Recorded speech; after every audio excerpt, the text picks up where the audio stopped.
Good afternoon everyone. This is Dr. Srinivas Deshmukh. I am consultant neurologist at the DeccanHospital, Somajigoda, Hyderabad. Today in this particular video, I want to talk to you about a common neurological disorder, that is epilepsy. So epilepsy, as you all know, has got lot of myths associated with it, and there is a lot of social stigma in our society. So a lot of people think that when a patient has diagnosed with epilepsy cannot lead normal life and cannot do normal activities and also cannot have a socially and economically productive life. But this is not true. Even a patient with epilepsy can lead a life like you and me. That is, seizure-free life can be achieved, and a meaningful and also a complete social and productive life can be achieved. So this is possible by proper evaluation with proper treatment.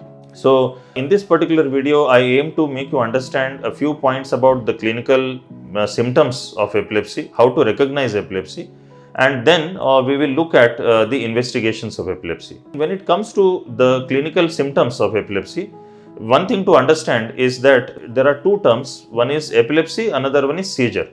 So when we say a term seizure only refers to a clinical symptom of epilepsy. That means if the patient has a motor jerky movement, this can be called as a seizure. Or if the patient has lost consciousness and stares somewhere for few seconds or few minutes, that is also a seizure. And if the patient experiences sudden tingling sensation over the hand, numbness or loss of sensation in the hand, that also can be called as a seizure. So these are different manifestations of epilepsy, but these are all different types of seizures. What is epilepsy? Epilepsy refers to a condition which arises from the brain where there is a risk of developing multiple seizures, and when no other etiology is there that can explain the cause of the seizures. So the whole disease is arising only from the brain, nothing abnormal with the other organs of the body. That means liver, kidney and other organ systems which can also, when affected, can also give rise to seizures, are completely ruled out.